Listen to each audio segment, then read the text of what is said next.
नमस्कार साथियों, स्वागत है आप सबका कृष्णा क्लासेज यूट्यूब चैनल पर।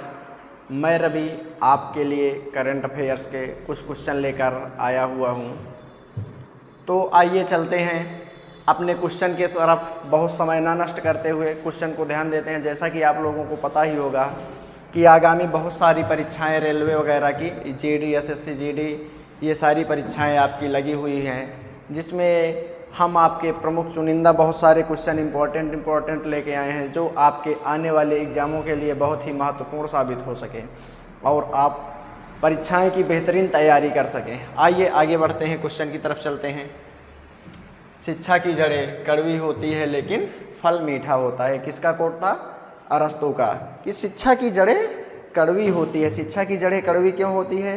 क्योंकि इस टाइम का दौर ऐसा होता है कि बहुत ही मेहनत करनी पड़ती है और डिस्ट्रैक्शन बहुत ज़्यादा हो जाता है, तो इसलिए हम उसको और कड़वी हो जाती है। और लेकिन जब हम इस पड़ाव को पार कर ले जाते हैं तो उस पर जो फल आते हैं वो बहुत ही शानदार और बहुत ही मीठे होते हैं, यानी हमारा जीवन बहुत ही सुखमय हो जाता है इसको लेकर। ठीक, आइए आगे बढ़ते हैं।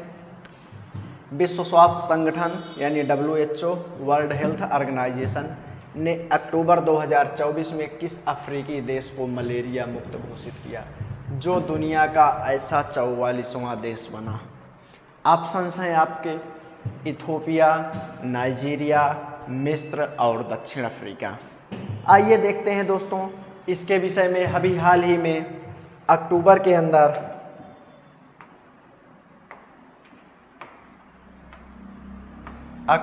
में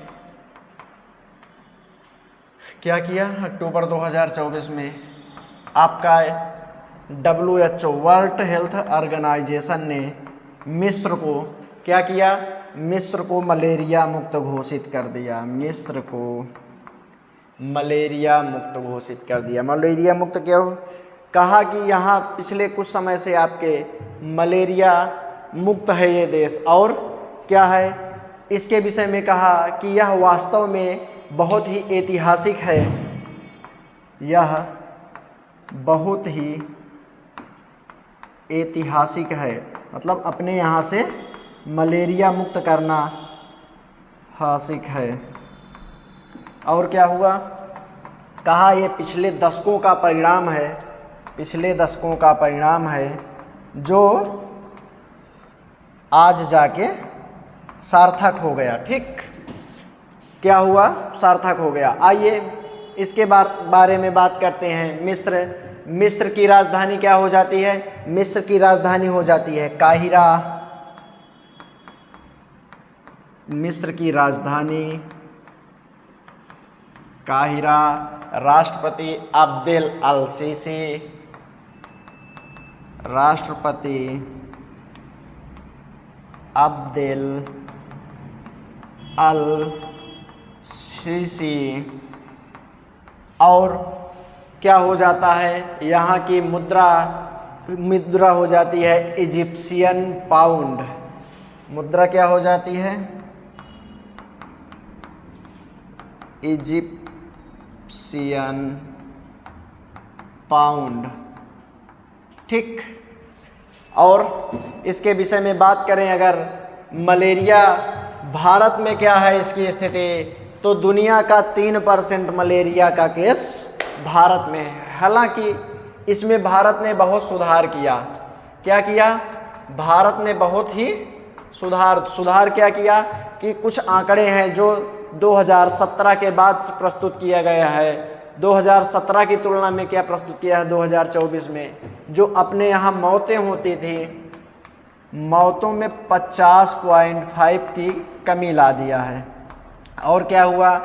2017 की तुलना में जो मलेरिया के केसेस से उसमें 49.5% की कमी इसमें भी आ चुकी है, भारत की अगर बात किया जाए तो। ठीक, आइए आगे बढ़ते हैं। इसके विषय में कुछ और देखे हैं। विश्व स्वास्थ्य संगठन ने 20 अक्टूबर 2024 को मिस्र को आधिकारिक तौर पर मलेरिया मुक्त घोषित कर दिया और यह देश साल 2024 में मलेरिया मुक्त घोषित होने वाला काबो वर्डे के बाद दुनिया का दूसरा देश बन गया। यह विश्व स्वास्थ्य संगठन मलेरिया मुक्त प्रमाणन प्राप्त करने वाला 5वां अफ्रीकी देश है। इसके विषय में कहा गया वर्ष 2023 में 2 देश मलेरिया मुक्त हुए थे। इसी प्रकार आपके टोटल एक मुक्त होते गए, कौन सा, कब मुक्त हुआ। ठीक, आगे बढ़ते हैं।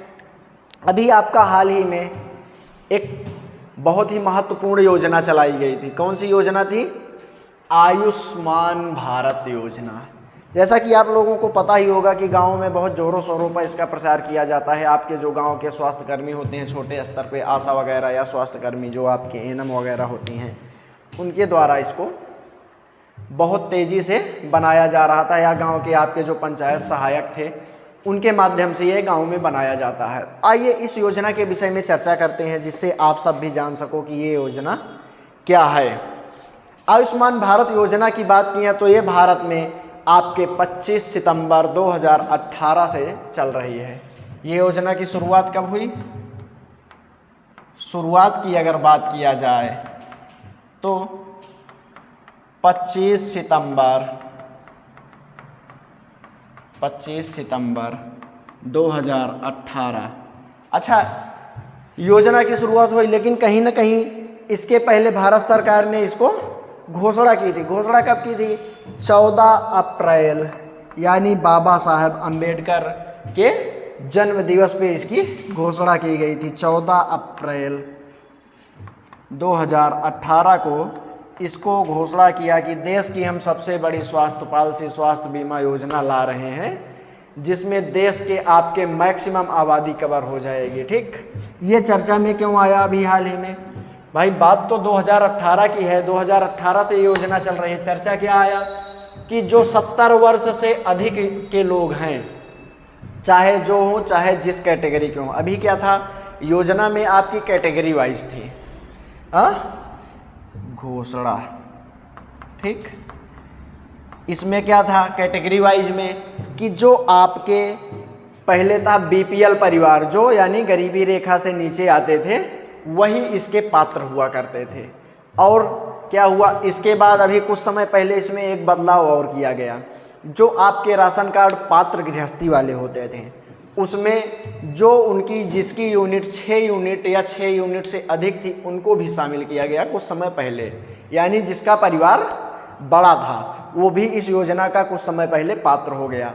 फिलहाल इस वाले चुनाव में जो अभी आपका 2024 में चुनाव हुआ था, उसमें मोदी जी ने घोषणा किया था कि हम जो 70 वर्ष से ऊपर के बुजुर्ग हैं, ऑल इन वन, चाहे कोई किसी भी कैटेगरी में हो, जो बुजुर्ग होंगे वो भी सब इस योजना के दायरे में आएंगे।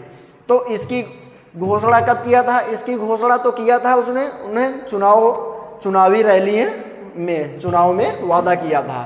तो इसको लागू कब से किया है? तो आपका जो धनतेरस होता है, दीपावली से 2 दिन पहले, जो धन्वंतरी जी का जन्म दिवस माना जाता है, जो आपके आयुर्वेद के जनक माने जाते हैं, ये आयुर्वेद के जनक, इन्हीं के जन्म दिवस के मौके पे ये योजना लॉन्च किया गया। ये आपका इसी तरीके से गोल्डन कार्ड बनता है, ये फोटो के जरिए दिखाया गया है। गाँव में जो गोल्डन कार्ड बनता है ऐसे ही बनता है गोल्डन कार्ड, जिसमें लिखा रहता है प्रधानमंत्री Jan Arogya Yojana PMJAY Ayushman Bharat golden card है ये। ठीक, इसको लॉन्च कब किया गया? अक्टूबर 2024 में धनतेरस के मौके पे इसकी शुरुआत किया गया, जिसमें 70 वर्ष के बुजुर्गों को भी शामिल किया गया। आइए इस विषय में कुछ और बात करते हैं। ये दिया गया है धनतेरस, जो कि भगवान धन्वंतरी का जन्मदिन है, जो आयुर्वेद के जनक माने जाते हैं, कि जन्मदिन देश में 70 वर्ष के अधिक आयु वाले बुजुर्गों को आयुष्मान का उपहार दिया गया। और क्या है इसमें? इस योजना का लाभ दिल्ली और पश्चिम बंगाल को छोड़कर देश के सभी बुजुर्गों को, दिल्ली और पश्चिम बंगाल वहाँ 2 राज्यों पे ये योजना क्यों नहीं लागू हो गई? चूँकि जो ये योजना है, जब तक राज्य सरकार इस पे सहमति नहीं दे दी है कि ये योजना हम अपने यहाँ लागू करेंगे, चूँकि ये समवर्ती सूची का विषय हो जाता है, तब तक वहाँ लागू नहीं हो सकता। तो कुछ अपने राजनीतिक मायने के चलते ये इस योजना का लाभ 2 राज्यों के बुजुर्गों को नहीं मिल पाएगा, जो दिल्ली और पश्चिम बंगाल के हैं। ठीक, आइए बात आगे बढ़ते हैं। इस योजना का लाभ क्या होगा? सॉरी लाइट चली गई है।